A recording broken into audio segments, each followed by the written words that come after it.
Do you want to lead a profitable advertising strategy rather than micromanage it?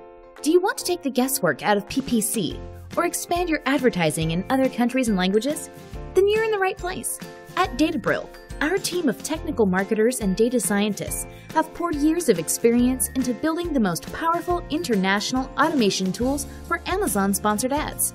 Our tools can handle large accounts with thousands of ad campaigns and millions of keywords across many languages. The total result is increased sales and reduced ACOS. And in contrast to most agencies, our pricing is based on an inexpensive flat rate. So get in touch today. Visit sellersessions.com/agency for more details.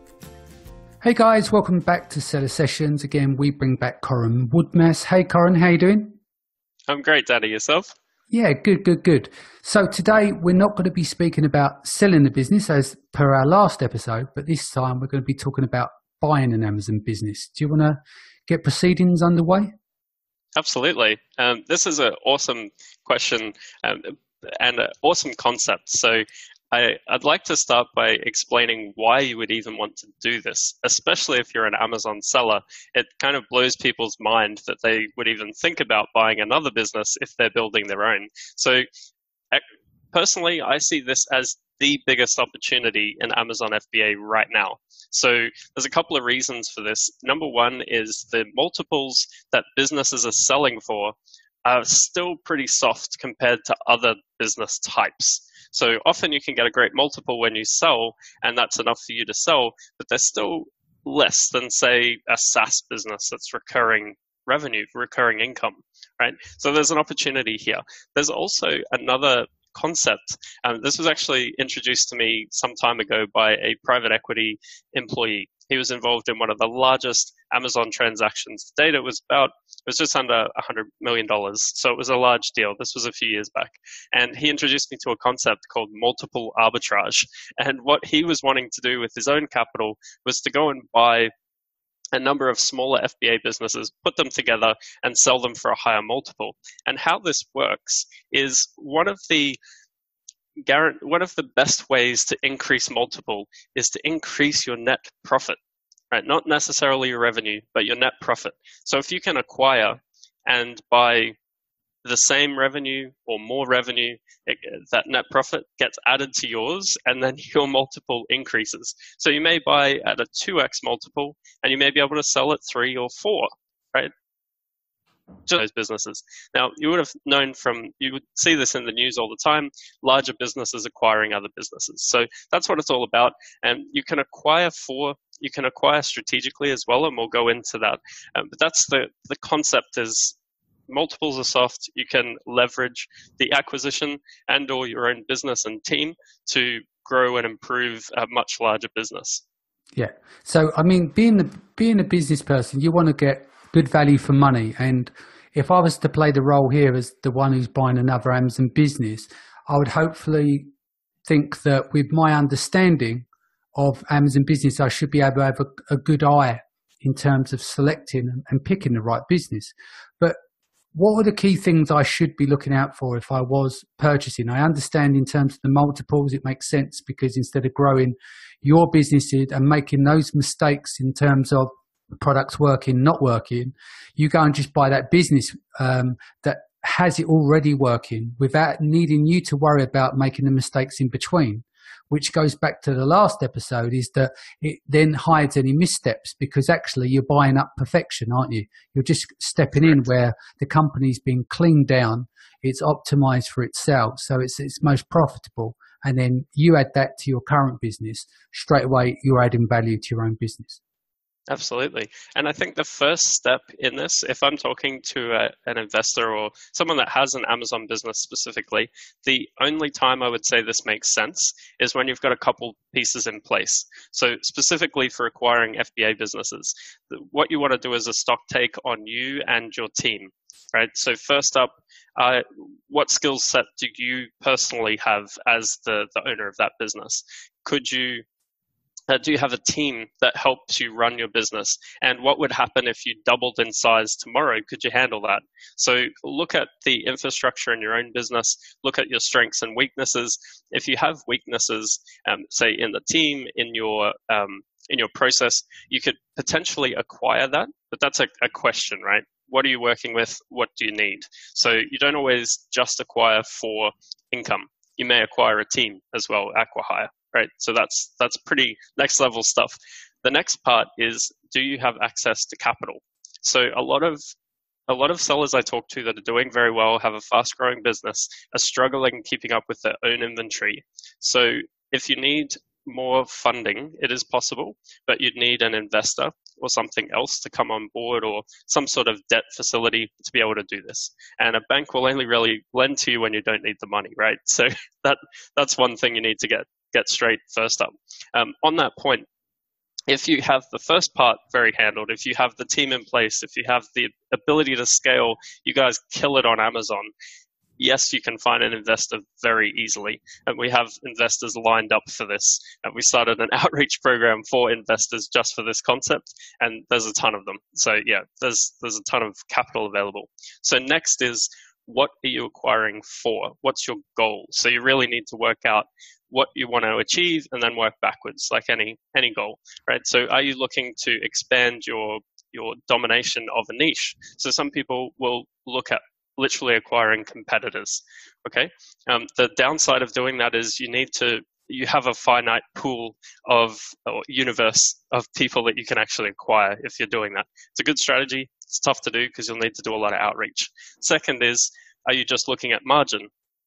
Are you looking at the numbers, right? So like you said, is the business optimized itself? What's the turn on inventory? All of these things, if that's critical to you, then you can put that lens on all the listings that you see and ask those questions, get those answers really fast. The next thing is, are you open to just buy anything? And if you're open to buy anything, I would say that's not a good time to buy either, because you really want to have your strategy ahead of time. Often when I'm talking to a buyer, I'll know if they're a serious buyer or not by the questions they're asking. So if someone says to me, I'll buy anything, and here's my budget, I know they're not a serious buyer. If they say, we kill it in the supplement space, we have offline funnels, we have other distribution channels outside of Amazon, this is our lane, and this is what we pay, I know they're a serious buyer. So let's just say that, let's just say that the person's in sports and outdoors, and they're actually looking, in terms of the acquisition, they're looking for the smaller companies where they've only got a few items, for instance, to sell. Because that's quite strategic as well. So instead of you launching the products yourself, you can say, well, I need to add products like this to my line. I'm already doing X, Y, and Z. Is there a way? I know that we mentioned in the previous show that you know, it can work against you having a smaller amount of SKUs because of the ratio in terms of value, in terms of profit per SKU, yes, or the ratio against the other SKUs that are not performing. But isn't that a good strategy to look at the smaller, more focused batch of SKUs in a certain category where you can go, well, I'll buy that business and then go down the road and buy that person's business as well? Sure. So first part of that question is, how do you, does it make sense to go acquire smaller businesses in your category? So your sports and outdoors, in this scenario, you find a small sports and outdoor brand, maybe one SKU is their winner, one product's a winner, and they maybe have a couple others. So that would make sense if you can do something more with the business, or if you're just wanting to add on that line to your product offering, right? So the good thing about that from you as the buyer is the multiple on that will be a lot softer than if it was more diversified. So yes, in one respect, that makes sense. It depends on your goal, and it depends on how much capital you have to deploy, because we've actually been working with a number of buyers that have looked at doing micro deals, putting them all together and then selling for a bigger multiple. And they were looking in the $10,000 to $50,000 range. So this is really small stuff. And what they found was they ran a program. We were sending them small leads for a consistent period. It was a few months, right? They were running through this process. And what they found was their return on time wasn't there to do it. And they were looking for anything that was small. So when you come up with your goal, if it is a specific category you're looking for, then do your numbers and say, okay, this would make sense, but we'll wait until we find these key metrics. So really know what you're looking for and then have the patience to wait for that. But as a concept, that would work very well. If you're in sports and outdoor, actually have a deal we're working on right now where they're in sports and outdoor, and there's another brand that's looking to sell one of their brands because they have a larger brand and they're wanting to focus on these products. This is profitable, but it's not somewhere they want to focus. This other buyer is strategic and he's looking to acquire this if the numbers stack up, right? So that's literally happening right now. As far as integrating the business, I haven't done this personally, but what I can tell you is the mechanics of how things to look for and a couple of different scenarios. So in your scenario of sports and outdoor, you'd probably want to take that listing and put it into your account because it's similar product offering. You may or may not want to brand. Most strategic buyers don't want to rebrand anything. They like having multiple brands because it makes their business more defensible. Not just that, you've got launch costs and stuff like that. You lose reviews, new listings. You're going to lose everything that you're buying, basically. Exactly. So chances are higher that you'd just roll that into your account and you'd do a brand transfer to your existing seller account in that scenario. If you're buying something, if you're in sports and outdoor and you find something in the baby niche, let's say, maybe you'd want to take over that account and build that as a separate business almost, even though the cash flows are together, maybe you'd have that as a separate item. And Amazon is pretty much cool with that. I know a lot of your sellers that you talk to would know this already, but pretty much the broad stroke of having multiple accounts is that they can't be competing products because they don't want people just building 10 accounts and selling the same thing. So if it's completely separate, there's a case for why you would want another account. Yeah. Well, there's two things going on here. We're talking about taking the brands and moving them over to our accounts or to the purchaser's account. And then you're talking about actually running multiple accounts. So they're two different things. So I'm imagining the problem is if you do buy a larger brand, and they're in FBA, it's different if they're merch fulfilled. If they're in FBA, you've got to bring all that stock out. So it makes sense to add the account. But then there's still that complication is, do you want to give this, people in the show a bit of clarity that when you are owning multiple accounts is that they need to be different products. Generally a good idea to be product categories that need to be different. Sure. So bad news is there isn't one specific way to do this. Okay. What I would do personally and what we advise our clients to do is to reach out to Amazon and be very upfront with what they're doing, right? And then get approvals to do the same thing. Some people on the buy side are very comfortable with some of the options you've suggested. It's probably easier to talk about the strategic acquisition bolt-on, take the brand over, than the other option. The broad strokes on that is it would depend, but you'd want to reach out to Amazon and make sure they're cool with however your structure is if you are going to be involved in both businesses. Gotcha. Okay. So let's say we wrap here. The last thing I want to chat about is acqui-hire, because in the tech industry, that's one way of saying the business failed, but we're taking the talent with us. So they get a soft landing and the investors get some of their money back. So in terms of when you're acquiring, and we were talking, which we didn't really cover too much about, but the team, how do you look to acquire for a team? And have you seen cases where you've got an Amazon business has failed, but they've got a smart team? Sure. So we don't deal with distressed assets at all. Right. Okay. So I haven't been involved in that, but I understand what you're getting at.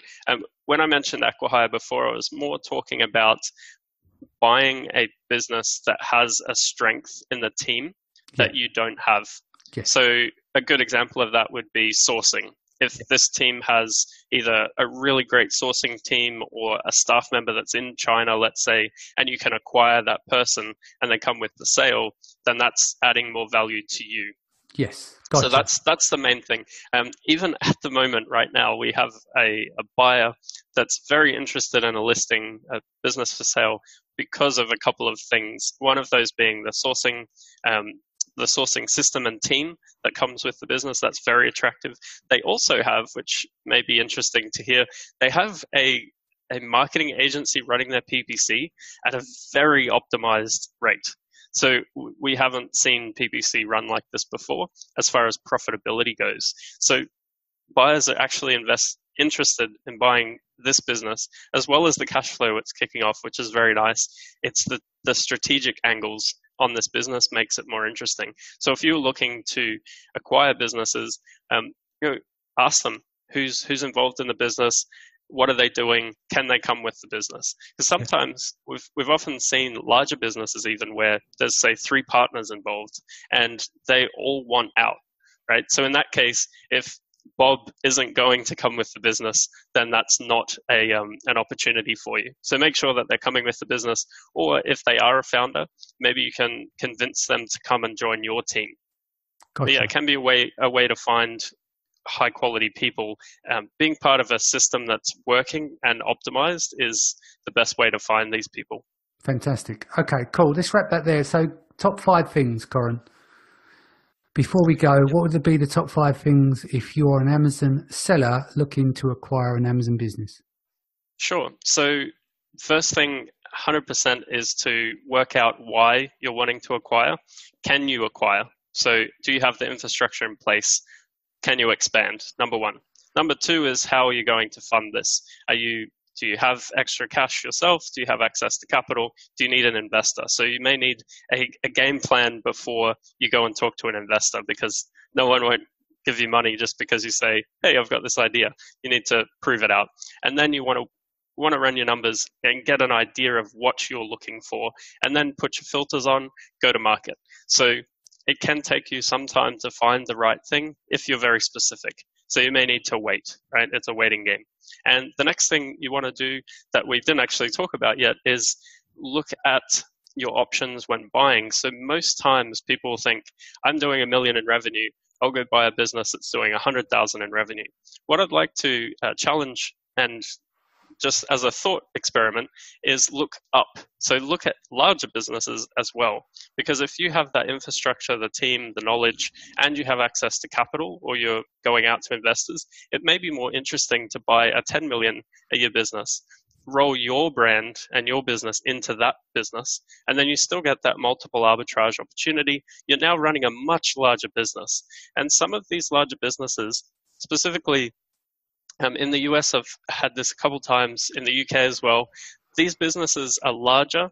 They have either debt facilities or they have great credit, right? So you could actually leverage the business you're buying to help fund the purchase of that business.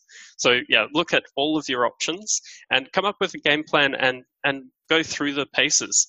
Go talk to as many of the sellers that you can find, talk to your network, and start talking to people about this. Run the scenarios and see if it works for you. It could be a great way, if you really like this business and this business model and you're looking for specific goals, this could be a great opportunity for you without having to start from scratch on new products or just expand to get to that number you need to be at for either a big sale or just a better lifestyle.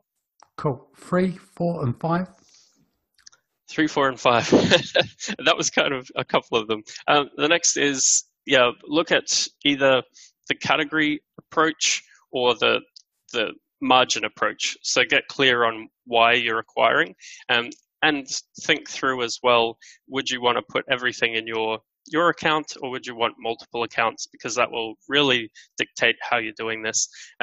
4 would be, you want to talk to Amazon and get clarity on what you can do and what you can't do.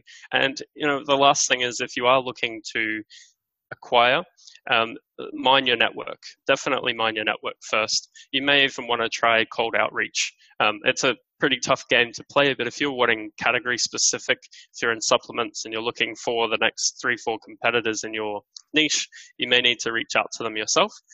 Expect your response rate to be really low. So start with a wider universe. The average for outreach is about 1 to 3% response. Painful. And yeah, it's hard. It's a hard way to do it. Selling double glazing. Yeah, no, don't interest me.